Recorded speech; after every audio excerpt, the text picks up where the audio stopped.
Sa patuloy na pagtaas ng temperatura ng buong bansa, kanya-kanyang diskarte ang mga Pilipino sa paggawa ng paraan upang maibsan ng init na dulot ng araw.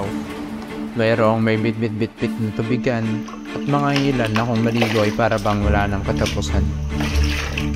Ngunit, paano na lang kung sa isang idlap mawala ang lahat ng ito? Madalas po ba mawalan dito ng tubig?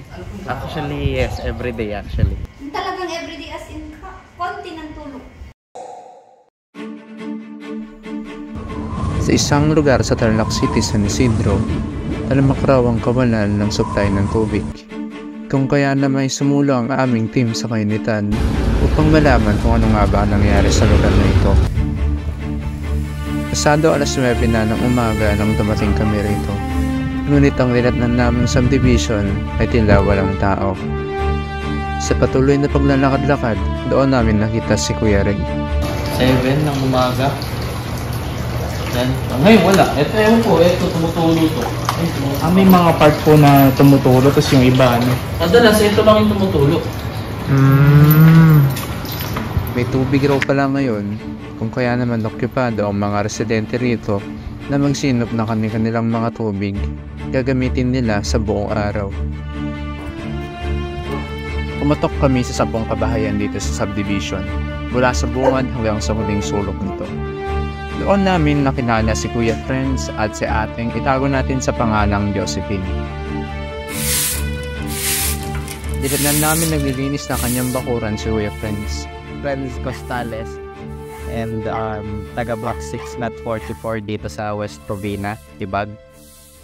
And we're subscribed sa Prime Water. Madalas po ba mawalan dito ng tubig? Actually, yes, everyday actually. Kasi kapag umaga, kung di ka gigising ng umaga, mga 5 AM, hindi ka makakapag-ipon ng tubig. Kasi dito, ang tubig, either meron yan sa 5 AM to 8 AM, or kung meron man sa tanghali, saswertehin ka na lang. Isa si Kuya Friend sa mga pinaka-apektado sa kawalan ng tubig. Dala na rin siguro ito nang medyo malayo ang kanyang bahay sa entrance ng subdivision kung saan malapit ang tangke nito. So, kung kayo po, bilang subscriber ng Prime Water, ano pong masasuggest nyo na solution sa Prime Water mismo? It's either siguro magdagdag sila ng parang pang resource nila dito kasi kulang na kulang. Isipin yan, dami-daming bahay dito, lahat kami nagre-reklamo. Wala naman pong wala pang nangyaring action. Meron pa nga silang yung mga homeowners dito dati na nag-iikot na para mag-petition para dyan sa Prime Water na yan. Tsaka kung hindi naman babaan nila yung presyo nung ang tawag dito, yung minimum po, which is 350 for 10 cubic na hindi naman namin nagagamit.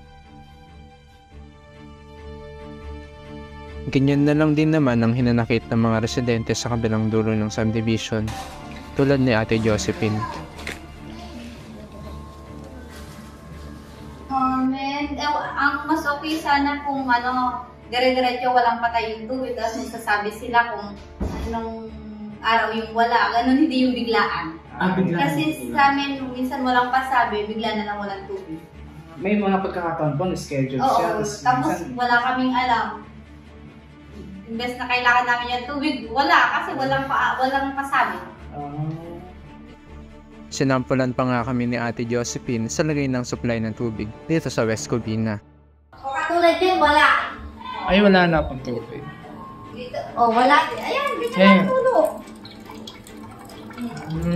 Ano pong ginagawa niyo, ma'am, pag wala ng tubig, ganyan? Kaya mag-aantay kami hanggang sa meron. Pero pag wala talagang tubig, sasabi kami, yun nga, kung meron minsan pumunta dito para mag-supply ng tubig. Hindi naman ito masyado nakaka-apekto yun. Tulad din kung nakakatambak mo. Oo, talagang marami magre-rent. Mahirap i-maintain yung salinisan sa bahay. Hindi naman, kasi kung pagdating kasi naman sa bahay, basta may maraming tubig na nakaimbak naman na. So nag-iikip. Kaya lagi kaming nag-iimbak sa drum. Yun lang yung sa amin kasi alam na namin yung patakaran dito sa West Covina, lalo sa may hinangat ko. Sa pag-iimbak ko niya lang po, wala namang masyado. Kaya rin, kakawa ng mga... Yung kitingin. Ano na din, kasi may takip naman pinapangkatanan namin. Okay lang. Tsaka laging nalilinisan naman once na lang may tubig yung baka, tapos papalitan yung tubig na kayo. Maliban kay Kuya Friends at Ate Josephine, nag-survey din kami sa mga ibang kabahayan dito sa subdivision. At base sa resulta, talaga nga namang may problema. Nasasakripisyo ang kalinisan, productivity, at overall quality ng pamumuhay dito sa subdivision dahil lamang sa di sapat na daloy ng tubig.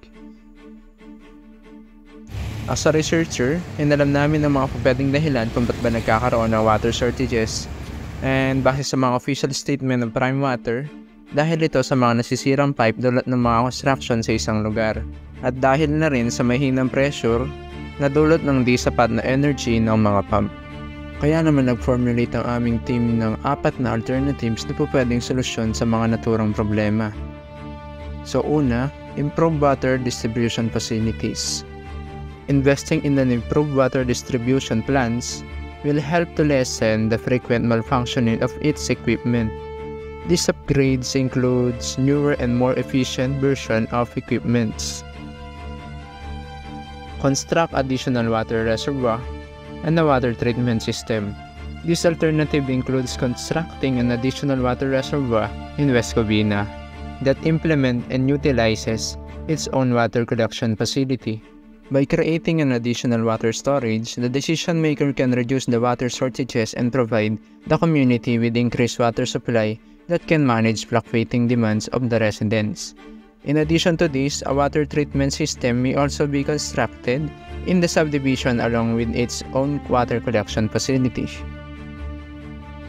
Use of alternative pipeline routes. Another alternative involves constructing and surveying for a possible alternative route of pipelines. This alternative may be useful in situations where a road construction is in progress and a pipeline could be affected.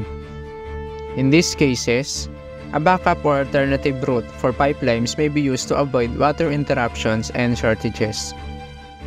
Upgrade to a solar-powered water pump design. This alternative involves in upgrading to a solar-powered water pump in Prime Water Tarlac City.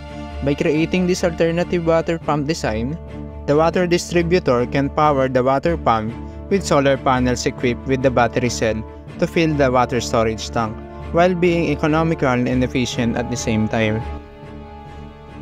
Ang kakulangan sa tubig ay isang problemang di lamang limitado sa West Covina High. Kinakaharap ito ng libo-libong Pilipino sa buong bansa.